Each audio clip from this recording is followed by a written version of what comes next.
Hi guys, in this video I wanted to talk about absolute value functions. So let's start with the number line. Okay, so there's a reason why I'm doing this number line, I'm just not going to say it yet. But first let's talk about what an absolute value function is. Well, an absolute value function looks like this, where you draw two lines around a number. So this is our number. I'm just using a variable, but it could be like 15, it could be 10, any number. It could be 2.5, it could be a decimal. But when you take the absolute value, you're going to get that number, but it always has to be positive, okay? So equals x, positive x, okay? So that means that x always has to come out positive. So let's say x is negative 5, okay? And we take the absolute value. We're going to get positive 5, okay? And we can actually kind of think of absolute value as the strength of a number, okay? So let's say you walked 10 meters this way on the number line. Let's just say you're walking along the number line. You walk and you're at 10 now, okay? In another scenario, if you started at 0 and you walked negative 10, you'd end up at negative 10. Now if you have two people, one that walked this way and one that walked this way, they both walked the same distance, right? So if the person that walked to negative 10, and they said, okay, you walked to negative 10 meters, that wouldn't be very fair, right? It would be basically saying, you didn't walk very far. But we take the absolute value of this to get the strength of the number, sort of how far away from 0 it is.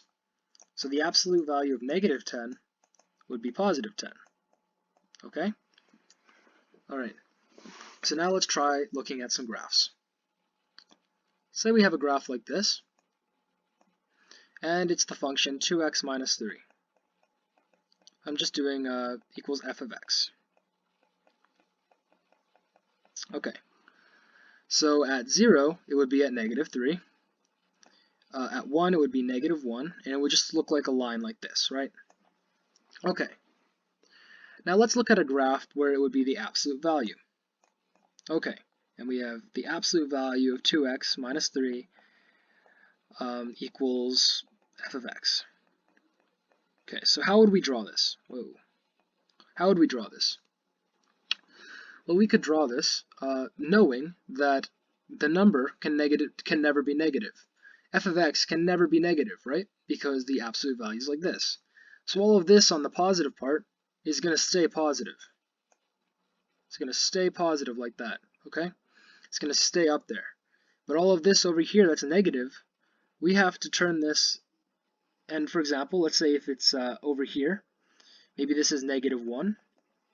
What's the absolute value of negative 1? It's going to flip, right? It's going to be over here, and it's going to be positive 1 now. So now it's going to look like this. It's like we took this part of the function and we reflected it, okay? Because every distance downward is going to be the distance upward when it's under an absolute value function. So this is what our graph would look like if it was an absolute value. Again, it's like saying all of these negative numbers have to turn positive, right? And if it goes down a certain amount, that's the amount that it goes up if it's under an absolute value function. Alright, so another way that we can visualize this, other than graphs and number lines, is actually on a 3D plane. So I'm not the best artist, but let's say we have a 3D plane. These lines are supposed to be straight. Maybe this is our x-axis, our y-axis, and our z-axis.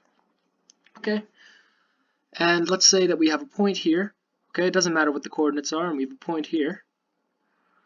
And we're going from this point to this point, okay? And this distance, okay, let's say it's 5, okay? And if you were to go back, it would also be 5. So that's kind of like an absolute value. You don't have any positives or negatives. It's just, you just measure the distance, right? So any two dots, maybe this distance is 10. The distance back is also 10. You're not saying, oh, I'm going forward like 5 in the x direction and backwards 10 in the z direction, right? I mean, you could do that, but that's not the simple way to do it. The simple way to do it would be to use an absolute value and just calculate the distance between the two dots. Okay, so maybe this is another example, 2, and you're going, yeah, so now let's try 2 dots with actual coordinates. Okay, let's say this is at, so we're going to do x, y, z, so we're going to say maybe -2, -2, and then 0, okay? And then we're going to this dot over here, and it's going to be -2, 2, 0, okay? When you're going from here to here, okay, you're going from a distance of 4, right? If you go back, you're not going a distance of -4, you're just going a distance of 4 in the opposite direction.